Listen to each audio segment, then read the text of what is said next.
Hello, I'm Jon Briggs, and this is The Price of Fame. Now, there was a time when fame tended to ambush people. Now it's something we actively apply for. Reality television, viral clips, social media followings. Being known has become an ambition in its own right. But this podcast isn't about how to get famous. It's about what happens once you are. Some of my guests chased it. Some had it politely or not so politely thrust upon them. Some lived in the public eye for decades, and others found themselves there briefly, intensely, and perhaps permanently in the wrong way. Each conversation is an unhurried look at what being recognised actually gives you and what it quietly takes away. Privacy, freedom, simplicity. Because fame turns out not to be a destination at all, it's a lifestyle. And like most lifestyles, it comes with a bill. Now, it's worth saying that fame isn't one thing. Sometimes it's noisy, sharp-edged and relentless, and sometimes it's something even gentler, woven into people's daily lives, familiar as a kettle boiling or the Monday morning commute. Today's guest is someone who knows that version better than almost anyone. Ken Bruce is one of the most recognisable voices in British broadcasting, and for decades he's been part of millions of people's routines, delivering music, warmth, wit and companionship day after day. What fascinates me about Ken is this. His fame is vast yet rarely flashy. It's affectionate but not theatrical. People feel they know him, yet he's managed to stay Ken. So, today I want to explore that, what it feels like to be so widely known, what it costs to belong to the public, and whether the trade has felt worth it. Ken, welcome to The Price of Fame. Thank you, John. Very lovely of you to ask me. Nice to be here. Listen, when did you first realise you were known? Not admired as a presenter, but you were recognised as being Ken Bruce. This probably would go back to when I was a staff announcer on BBC Scotland, and I read the news and did various other things like continuity and stuff like that. However, the only time I was recognised, or the first time I was recognised for that by name, was when I was at a party and somebody said, "What do you do?" And I said, "Well, I work at the BBC." I used to sort of try and fudge it a little bit because I didn't want to get into long conversations.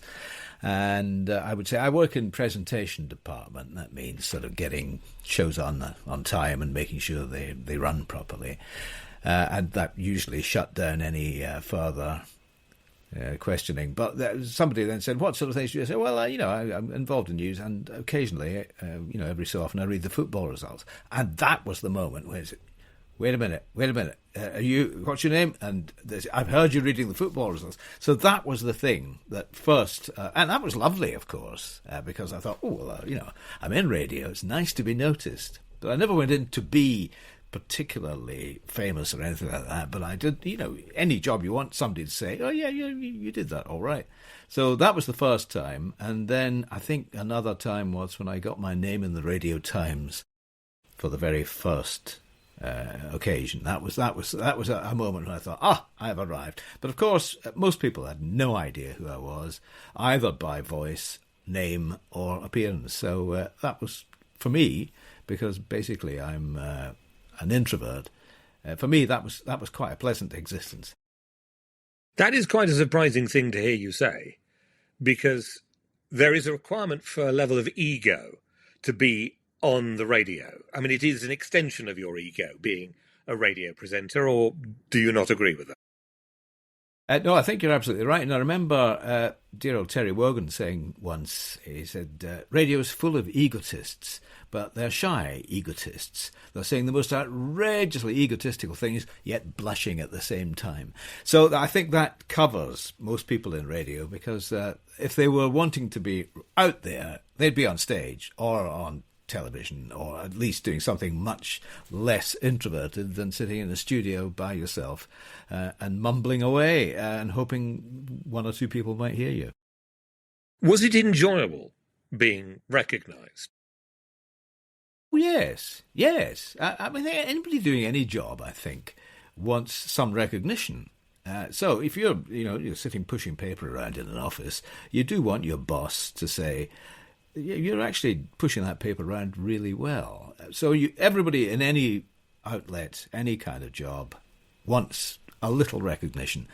And I think, obviously, I wouldn't go into radio or have any job like that without a certain amount of performance within me. So it's performing without people being right there in front of you. So, as I say, it's ideal for introverts. Extroverts often aren't that great on the radio, I think. People who are really extroverted are just too loud, too out there, too much in your face. And radio is a one-to-one medium. It's not look at me and putting on a show for people. It's communicating with people. So, extroverts don't tend to be ideal on radio. Of course there are a few, but I think people who are a little happy in their own company are better on radio. The jobs you just talked about are jobs which involve your name, but it's kind of like a publican having their name above the door. The pub is the name that you know. So the difference comes when you get into a radio show, which is called the Ken Bruce Show. What was the point? What did that change in terms of the level of recognition once it was you and not necessarily what you were reading that had the greater importance? Well, of course, it was very nice because, again, you're being recognised, but at the same time, it was at one remove because there was this person on the radio called Ken Bruce. I was able to distance myself from that quite happily because the name Ken was given to me by the BBC, by the broadcasters, because I started in hospital radio as Kenny, and then when I got to the BBC, they insisted on something a bit more formal, so I was Kenneth. And then somebody just billed me once as Ken.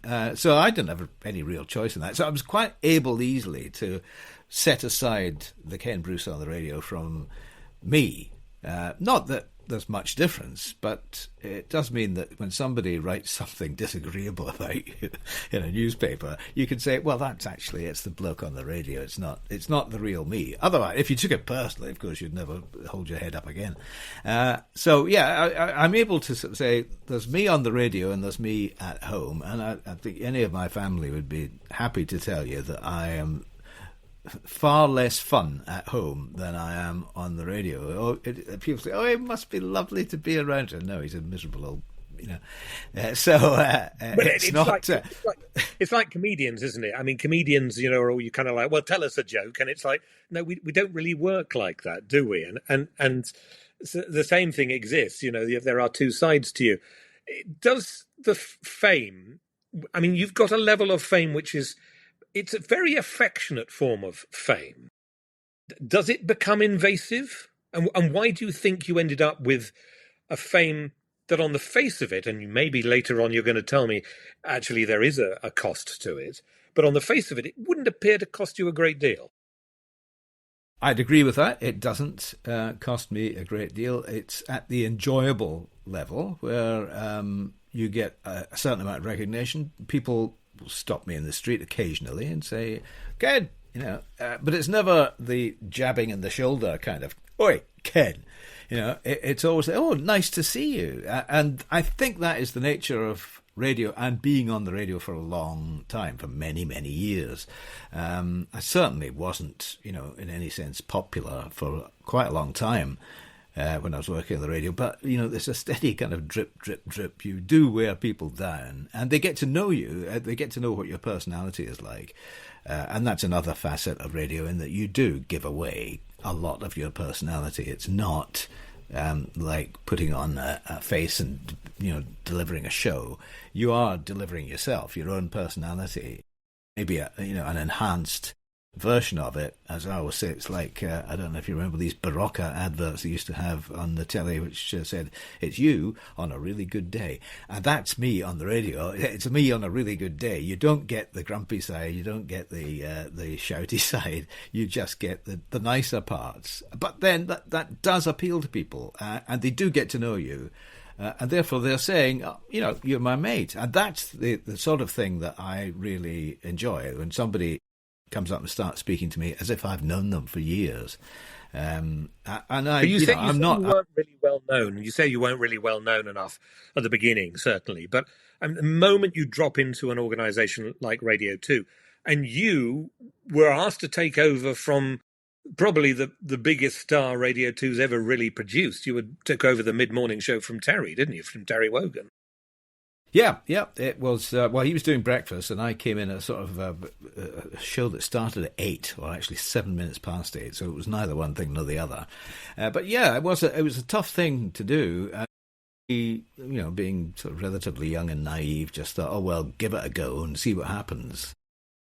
I didn't honestly think that I would be doing a breakfast show for any length of time. But I did think, if it all goes wrong, I will survive in some way, and at least I'll have got my name out there a little bit. And that's more or less what happened. I came up, after about a year and a bit, I came off that sort of hybrid breakfast show and went into mid-mornings, and that was the time that suited me really perfectly. I really enjoyed that, and I've more or less, give or take a couple of years in the middle, been there ever since. So it obviously was the right time of day for me, and I was able to get my personality across.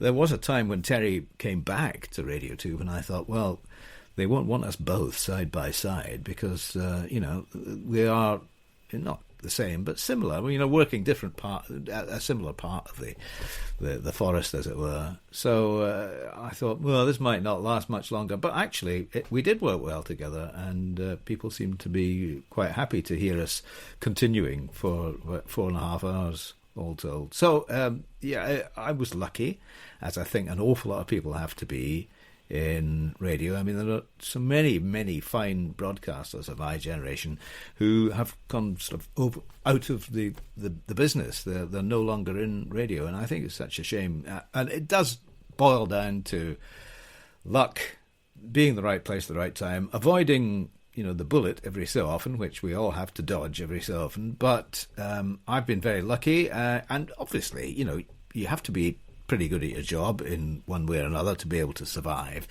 But there are an awful lot of people who are pretty good at the job and haven't survived, and so I do realise that I don't take it for granted, put it that way. We talked about the moment you're on your radio and the exposure you get with Radio 2. You're on the radio for millions and millions of listeners. And it's a very intimate form of fame, the familiarity, I think, with any radio listener, because your listener is kind of here, isn't it? There's not a lot that can get in between those two. So therefore, as you said, people kind of think they know you. But what do people think they know about you that isn't true? I think it would be that I'm living some kind of exotic, high-earning, huge salary, multimillionaire lifestyle. I'm not. I mean, I once I did a little appearance at a charity event locally where I live in Oxfordshire, and the chap picked me up, and my house is, it's a nice house, but there's nothing special, and he looked up at the front door and said, "Oh, I thought you'd have lived in a mansion." So I think people have the wrong kind of expectation about people who work in radio and television. They think if you've been on television for one series, you're made for life, and you're not, of course. There are lots of people who, have been on television and are not living anything like a fabulous lifestyle, and in many cases struggling after, one series doesn't keep you for the rest of your life. So, I think that's the biggest misconception, is that everybody who works in radio or television is a multi-millionaire. I mean, it ain't so. One of the joys, I suppose, of radio is they don't necessarily know what you look like. I mean, these days there seems to be a fascination with making radio studios, television studios, and, hey, you can watch us on the webcam. And I must admit, in the radio that I did, when that happened, I just turned around and said, that's television. Why would you want to do that? But you have gone on to do television. You've taken Popmaster on and so on. You are a recognised face. How does that change, or how did that change the level of recognition and what you had to do to cope with it? Well, it did change. You're absolutely right. The television, I had just made sporadic appearances. I'd never really had any ambition to do television. I never wanted to do the shiny floor stuff. I remember years ago, when I was just starting in London, my then agent introduced me to a television producer who did sort of shiny floor stuff. I met this fella, and we didn't really hit it off. And he said, well, at the time I had a beard. He said, if you want to make it big in game shows, you have to shave that beard off, and I don't know, maybe get a hairpiece or something like that. And I said, well, I don't want it, that much. I don't care. I really am not in that business. But television came around much later in my life. I forgot my own series when I was over 70, so that's not starting at the beginning of your career.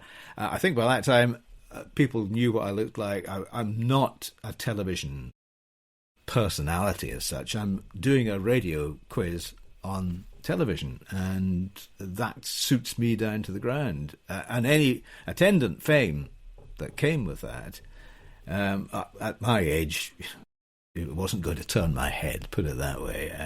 Maybe if it started when I was 35. Did it make it more awkward to be in public? Did it make it, people will now spot you in a restaurant and go, oh, look, it's Ken Bruce. Yeah, if they do, and occasionally they do, they're never intrusive. I don't have the sort of everybody crowding around like, say, a famous footballer or a well-known actor would have, and only get 3 mouthfuls of food before you ask for another selfie. That never happens to me.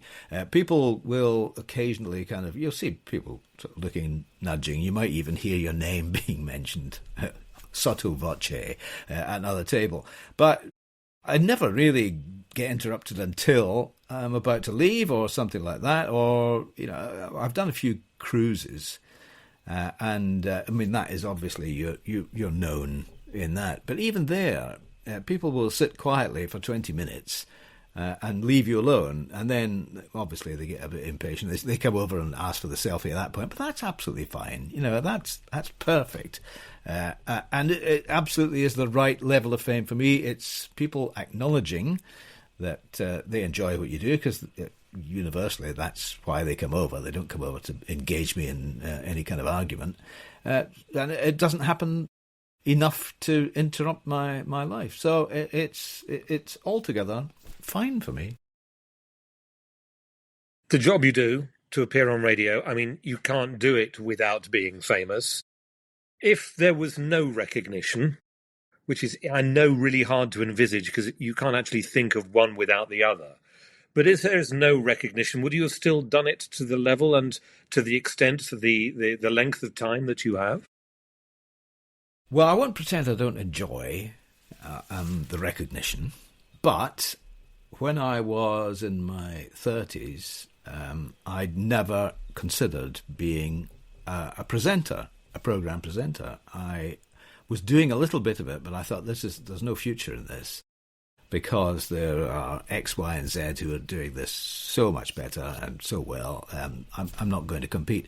And I was more than happy to, and I applied for jobs at Radio 4 and at the BBC World Service, and I would have been very happy to carry on reading the world news or Radio Newsreel or the shipping forecast on Radio 4 right until retirement date. And if a few years ago I was always saying, well, if this all goes wrong, I'll go back and read the shipping forecast somewhere.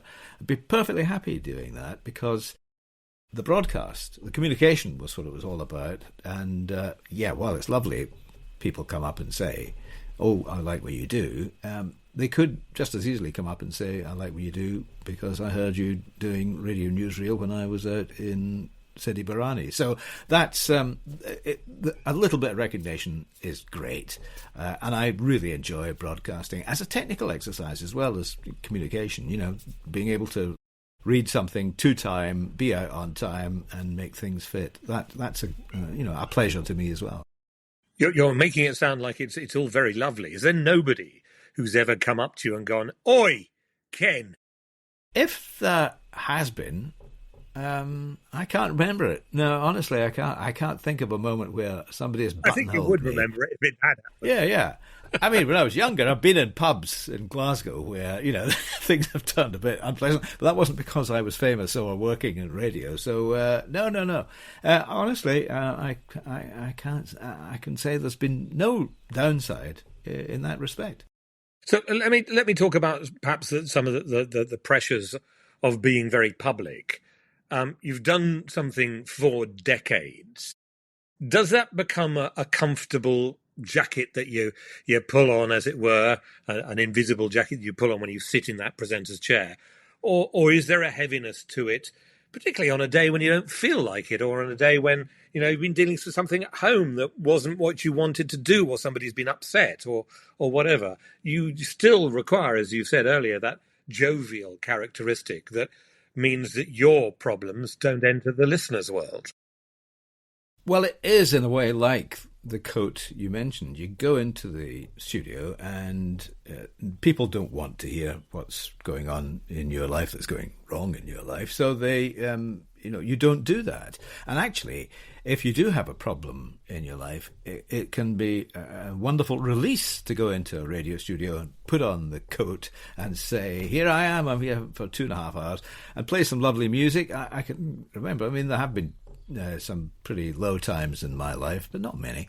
And I really, really appreciated getting into the radio studio and playing some good tunes on those days. Some days it wasn't easy. These are very, very few and far between. Mostly it's a great pleasure to go into the studio and just saying a few things and talking to people in the quiz. That lifts you. You feel better as a result. And I've always said I don't think I've ever left a studio at the end of a show feeling more low than I did when I came in. I've always felt improved by it. I feel on a slightly higher plane every time.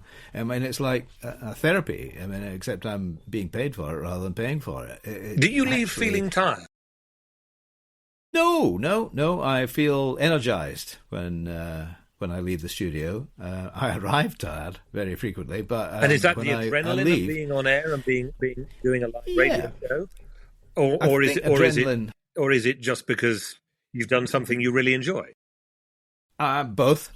I really enjoy it, but I think there is an adrenaline flow. There's something about a red light in front of you that does make sure that you're going to speak. And I've known people who do go through moments of terror when the red light opens, but I've touched wood, I've never had that, and I always seem to manage to say something that makes more or less sense over that next 20 seconds, 30 seconds, whatever it is. So I've never had the fear of drying up, and let's hope it never arrives. And I do feel better for having been on the radio every day. It becomes addictive. The adrenaline flow does happen. I remember an old friend of mine, he's now passed away, so it's perfectly all right to say, it's Renton Laidlaw, who was a golf reporter mainly, but for several years presented sport on too. After he'd stopped doing that, I met Renton in a restaurant, and I said, "Oh, hi." He said, "Oh, well, I was in hospital for a few weeks." I said, "Oh dear, sorry to hear that." And what had happened was that he had a major heart problem, which had been picked up just before anything serious happened to him. But he had, I think, one of the first quadruple bypasses that were done in this country. Everything was just about, to fold up, and his consultant said, well, the reason that you've got here without anything major happening is because you've been living on adrenaline. The adrenaline, because he was getting up in the middle of the night and filing reports from all sorts of golf tournaments and things like that, and filing right round the world. So he was always working. And the consultant said, well, if you ever stopped working, that would have been it. You'd have gone over like a ton of bricks, because everything would have suddenly closed up. It's the adrenaline that's kept you alive. So for that reason, I'm very happy to have a bit of adrenaline flowing around the system and keeping me going. Because I don't think there's anything going on as bad as that in my life and my body, but it's a great thing. It makes you feel good, and actually does keep you alive when otherwise you might not. But with that in mind, you are broadcasting at an age that a lot of other people have decided to take retirement and put their feet up, do the gardening, or look after the grandkids, or whatever it might be. So what is it that keeps you going? It's simply that I enjoy it. I enjoy broadcasting, particularly daily broadcasting. It's something about that continuing conversation day after day. You don't ever really say bye, and you don't sign off saying goodbye forever. You're just saying I'll be back tomorrow at the same time, or Monday at the same time, and so there's a long-term conversation going on between you and the listener. But you did say goodbye, though, didn't you? You did say goodbye. You said goodbye to the BBC, alma mater, the organisation you'd worked with for years and years, one of the biggest brand names around the world. So there must have been a point where you decided you weren't as happy as you were to make the transition. You've gone somewhere else and brought your listeners with you, by all accounts. Well, I brought some, I think we'll say. But no, I was very, very happy at the BBC. But towards the end, I was thinking, I've been here an awfully long time. And much as I loved working at the BBC, I was starting to get just a little bit kind of grumpy, I suppose, just, saying, no, this doesn't work the way it used to. These people don't do what they used to do. And so I thought, I'm getting a bit jaded here, and I would like to carry on doing daily broadcasting. An opportunity came up, and I thought, if I stay at the BBC, I'd just get a bit more grumpy, and I might feel the oldest person in the room, not just in age, but also in attitude. And I thought, I'd rather do something that just freshens me up a little bit and gives me the opportunity to carry on doing daily broadcasting. Not that that was necessarily coming to an end at the BBC, but I could see that sooner or later they would say to me, well, how about a weekend show? And I didn't really, wasn't quite there yet. So that's when you know things are going to make a turn for the worse, isn't it? You get shunted onto weekends.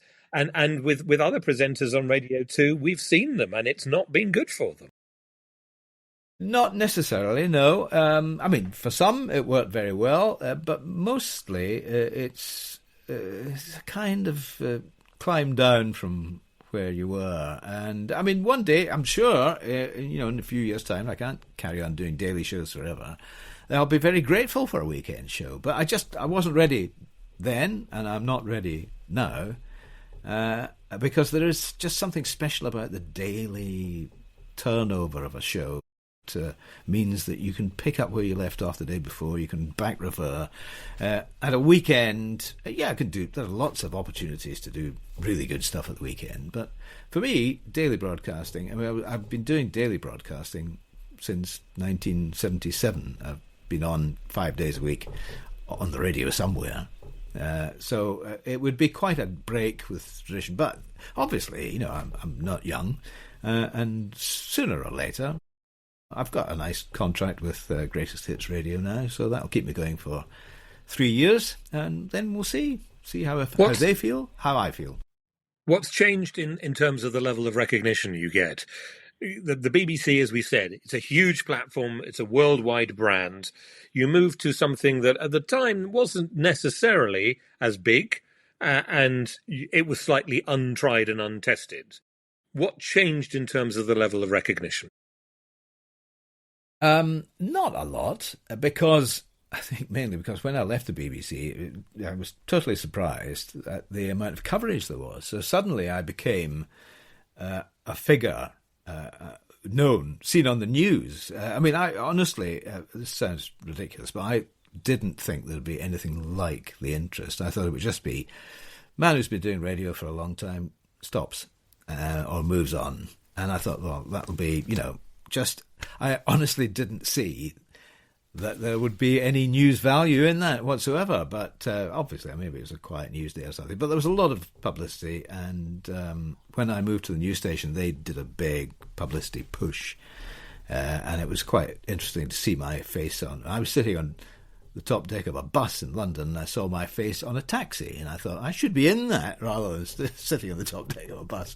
But it was that gave me a certain amount of notoriety. But again, people were coming up and saying nice things. So I can only assume people who didn't think nice things were just steering well clear of me. So well, it was the BBC that came in for the criticism, not you, wasn't it, at the time? I mean, it was very much, why are they letting you go? Yes. Well, I mean, I don't want to retread all that. So, I mean, as I say, I was very happy with the BBC, and it just seemed to me the right time to go. And I thought they would think, oh, right, that saved us a problem. You know, that's solved something for us. We were wondering how to get rid of them. So I was surprised that there was so much interest. And I feel the BBC got a bit of a lashing over that they didn't deserve. It was my decision to go. And I say, as I genuinely thought, it would just be seen as, oh, good, yeah, about time. So I feel a bit bad about all the stuff that happened. It was, I mean, in terms, for me, it was very good, and it raised my profile yet again. The length of time that you've been broadcasting, audiences have changed, grown up with you and had children and so on, and they move with you as well. But the method of communication and interaction with you has changed dramatically as well. And certainly from my original broadcasting career, if an audience wanted to get in touch with me, they had to write me a letter. There wasn't much other to do. You could ring the radio station, but it normally stopped with a receptionist who kept close guard of the talent. How has that changed your level of fame? The ability for somebody literally, the moment the words have come out of your mouth, to be able to go, well, I don't know why you said that. That's all rubbish, isn't it? Oh, yeah, and they do. They do. Yes. That has, you're right, it's changed hugely. When I first started at Radio 2, you used to get a programme box, one of the old BBC programme boxes, which took LPs, long-playing records, albums, and you picked up your box from the control room, went into the studio, laid out the discs, and in the box there was a little bundle of postcards or letters all wrapped up in an elastic band. And that was your programme, basically. You played the records in the order they were given to you, and you made something from the postcards. But as you quite rightly say, in those days, if you said something on the radio, it could take at least 3-4 days before you got a response by letter, by postcard. So you had to keep threads running for longer. Now, with the immediacy of email and texts, you can tie up a topic within 20 minutes. You know, you can say something, you can have somebody respond, say something else, one more response, it's all gone. So whereas you could keep going for weeks when you were running with postcards and stuff like that, but you just have to try and remember what it was you said 3 days ago. But it would take that long for people to write, and they went to the trouble. That was the thing that seems to have gone now. They went to the trouble of actually writing out something, then addressing it, sticking a stamp on it, and going to the post box with it. Now, they just sit at the keyboard, boom, it's away, and you know, that makes it easier for people to tell. Yes. Yeah, it does make it a lot easier for people to criticise and to say horrible things. But, you know, it doesn't happen often enough to make me go home and cry into my beer. So, no, it has changed, and changed hugely. And the method of delivering music has, you know, where it was discs, 45s and 33 LPs, and then it changed to CDs, and there was a moment where it was going to be digital audio tape, and that never happened. And now everything's on a hard drive, and what I would never have believed is that you can listen to the end of the piece of music you're about to play, or a piece in the middle, and set it right back to the beginning. Whereas in the old days of discs, if you did that, you ran the danger of being off air when the previous disc ran out, and you were still trying to line up the next one, especially when you're dealing with records that were 2 minutes and 36 seconds long. It didn't leave you much time to think about what your content was going to be. That's got better. You do have time to think and perhaps make a better job of what you're saying. In terms of that instant accessibility that the audience has with you now, does that make you closer to them, or does it make you perhaps more defensive?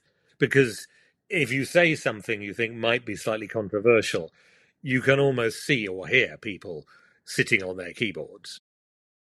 That's true, but I think if you're in that situation, you'll say something anyway. I wouldn't have said something that I thought would generate an unpleasant response in a week's time. anyway in those days. I'll say something. If I was worried about the reaction, I wouldn't have said it. So there will be a reaction, and it is instant. And it does make you think, should I, maybe have not said that, or should I say, oh, I'm sorry about it. I think saying a sorry is not a good idea. If you said it in the first place, just live with it, stand behind it, but don't say, oh, I'm terribly sorry, just because, obviously if you got things really wrong, badly wrong, I can't think of anything offhand, then I would do an apology, but I tend to think, I'm allowed to say things, and I'm not deliberately being offensive, so everybody just has to suck it up, really. Your level of recognition is such that there are people who imitate you. And in fact, to the extent that Rob Brydon, whose impressions of you are so accurate, has actually sat in for you and nobody really knew the difference. I'm sure some people did, but a lot of people were fooled. That's quite a level of fame, isn't it? Well, yeah, Rob does I always say, whenever he does it, I say, nothing like me. But it is quite good. Obviously, I don't recognise some of the exaggerations, because I just don't think I'm anything like that at all. But, yeah, I can see that he's doing a very nice impression. What I love about Rob is that he does it from a position of approval. He's not ripping it out of me. Not in a nasty way, at any rate. So, yeah, he did a brilliant job on that show. My sister was listening. I was at home, actually, when the show started. And I went in for the end of it when he was doing it, and I heard him start. And my sister, the phone rang. It was my sister. My wife answered the phone, and my sister said, he's drunk. What's he doing on the air in a state like that? It's disgraceful.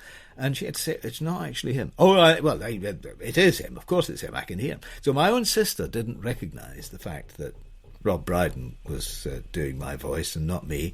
And I don't think many others... it weren't very many people who immediately tumbled it. So he is really, really good at what he does. He takes the time and the trouble to pick out parts of your personality or style that perhaps you don't even know you've got, and that's the mark of a great impressionist, I think. But yeah, he's a lovely guy, so I'm happy he does it.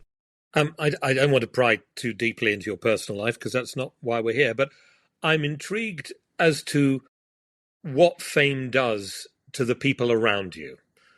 Having spent some time with people who are extremely famous, and I'm very much Z-list when it comes to my accomplishments.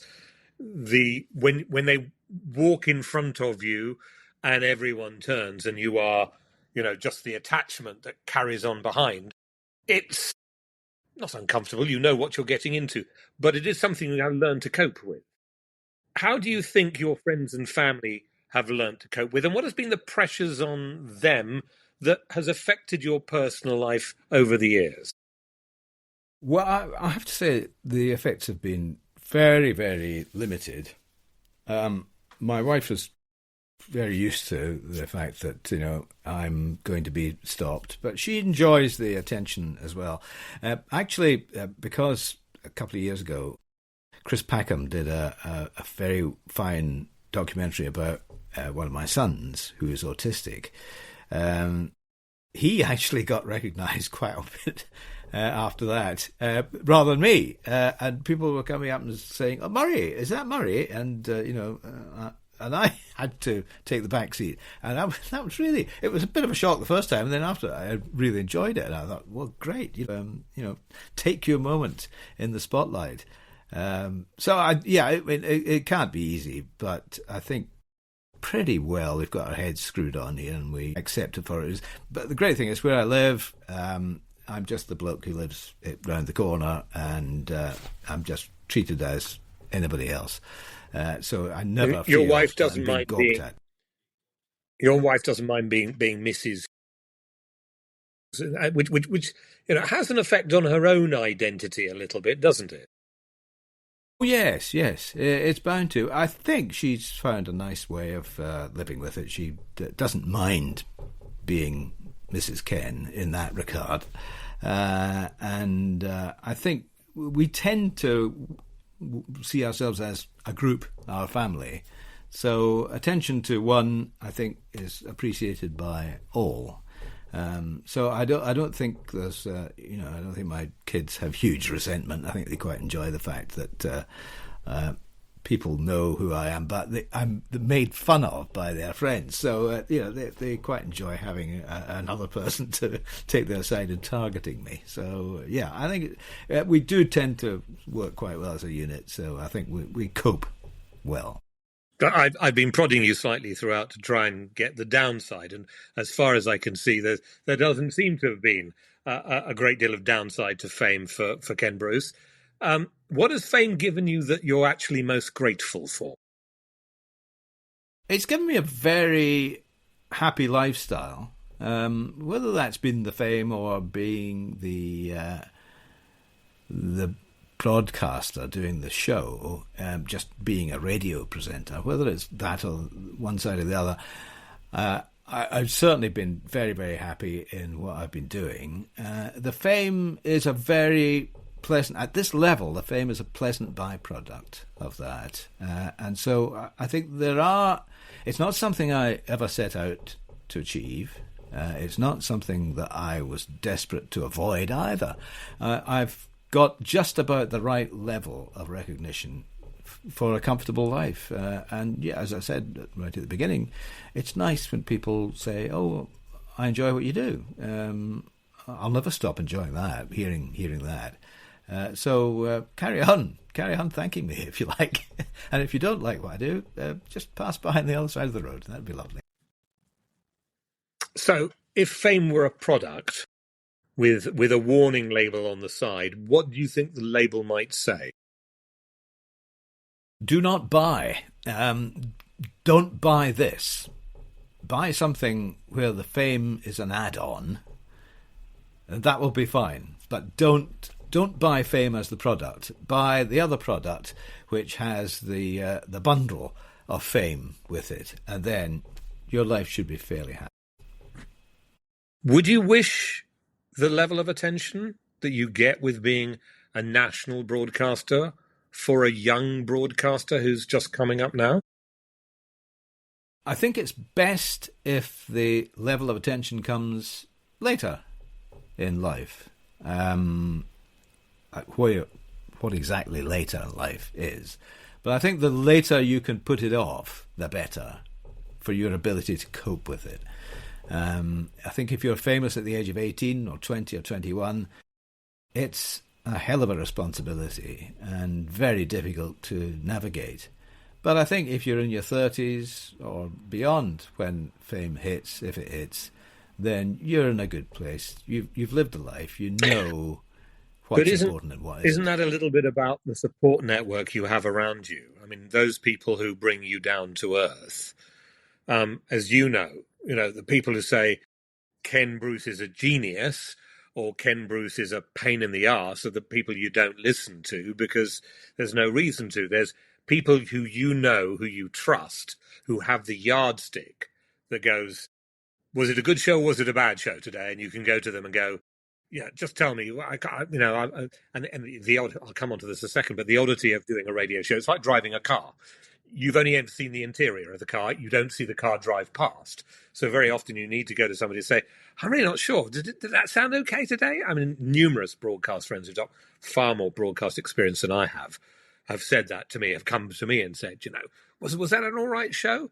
Yeah. So finding that yardstick that you trust and somebody you can go to and say, yeah, you're sounding a little bit, low key today, Ken. And you know that they're worth taking at their word. That's about a support network being around you, isn't it?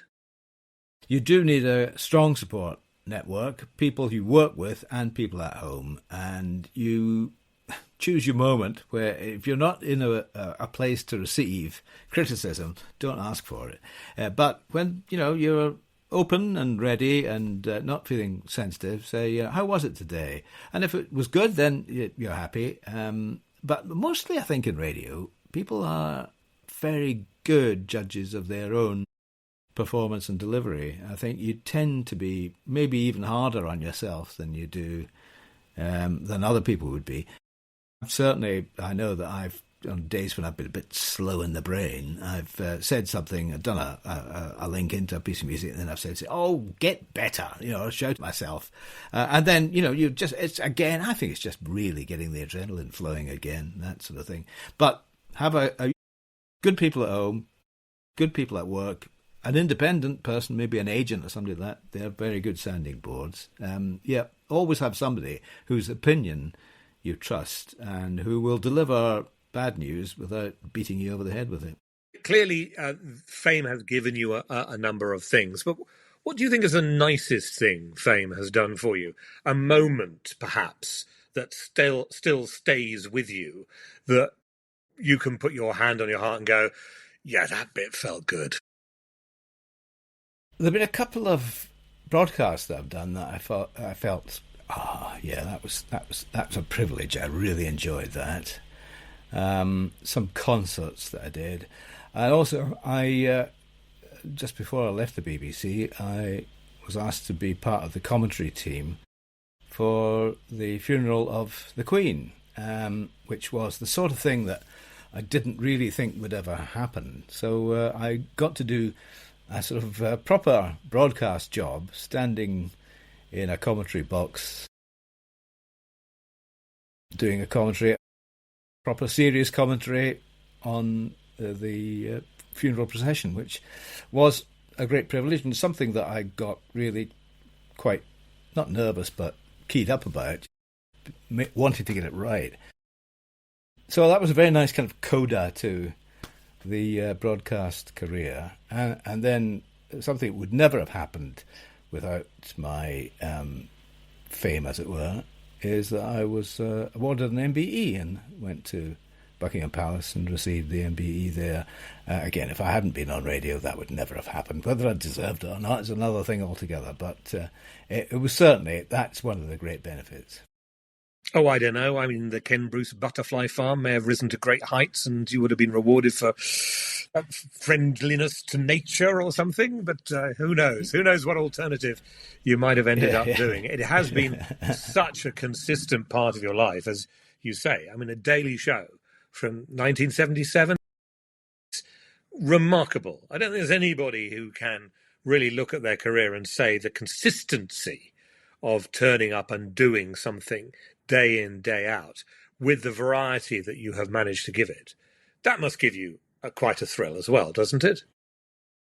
Well, I don't sort of sit and think about it very much. I just think about the enjoyment that I've had, and it really has been great fun. And the first couple of years I worked in radio were absolutely fantastic. Really loved it. And it didn't really get any worse than that. It just carried on. There were different things happening, and it wasn't as new as it was in the first couple of years.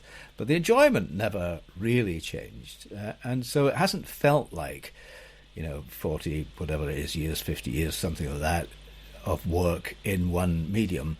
It just felt that, I'll do another year and I'll really enjoy it. Here's another job and on we go. And if it had been like work, I wouldn't have been able to do it this long. It's just been great fun. I think I was very lucky to find work that really suited me and was fun to do as well. Not everybody finds that. So I know, once again, that luck has played a very important part in this. But it's as long as it keeps going, I'll be happy doing it. I have to ask you whether there is a bill that fame has handed you, perhaps a bill that you didn't see coming, that you have in the end had to pay. Well, yeah. When I had a divorce, that was in the papers, and nobody likes to see their private life hold through the public domain. So especially, if you are more introverted than extroverted, it's painful. But then you have to just live with it and say, right, that is, part of it. And if you do a job that's in the public eye, then the public are going to be interested, or at least the newspapers are. So, that's been a downside. Didn't enjoy that, but it is part of the package. You have to just accept that that is the case. And if you get a nice thing written about you in the newspapers, then, well, you have to accept that there might be something that isn't quite as nice about you. So, it's a two-edged sword, but mostly the right side of the sword is part of my life. It's not, I don't get damaged by it at all.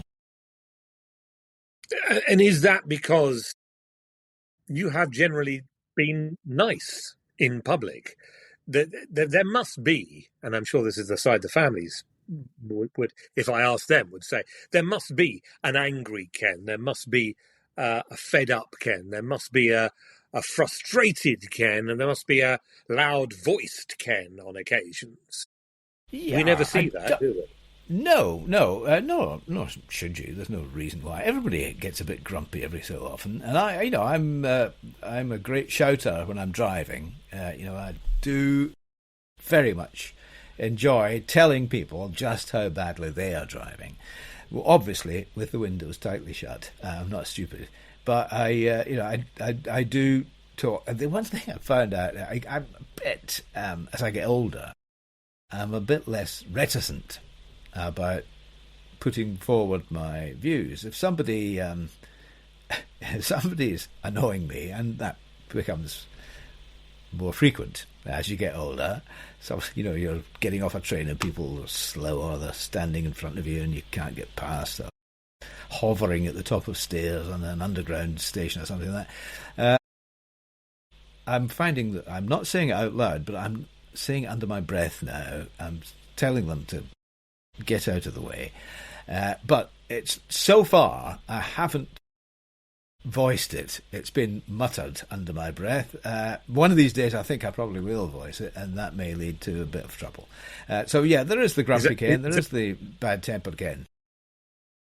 Is that the septuagenarian Ken, as it were? Because as you get older, you're slightly less tolerant. I know I am. Yes, absolutely, yes. As you get older, I think it's to do with the lack of time that you feel is left, and so you say, "I'm sorry, if you're going to stand 3 deep at the bar and not, make progress, I'm going to get grumpy, and I want to get to the front of the queue at the bar. So yes, I don't have time to waste. So I do tend to get a little bit kind of get out of the way under my breath." So, if you do see Ken at the bar and you're in his way, just move to the left or the right and give him room. The final question, which I think I already know the answer to, is would you choose this level of recognition again? Well, yes. I think that it's lovely to be recognised a little. It's dreadful, I think, if you lose your privacy, but I don't have anything like that kind of trouble. So, yeah, it's just exactly the right balance for me. Ken Briggs, thank you very much indeed. What's clear is that fame doesn't always arrive with fireworks. Sometimes it arrives quietly, in kitchens and in cars, and the daily rhythm of people's lives. And however it comes, it changes things. It changes how people see you, and sometimes indeed how you see yourself. Every vinyl single used to have 2 sides, the A side and the B side, and there was always one side you preferred, just like fame. If you've enjoyed this conversation, you can follow or subscribe wherever you're listening and share it with someone who still thinks fame is just about the shiny bit. I'm Jon Briggs. Until the next time we add up the price of fame, thank you for listening. Goodbye.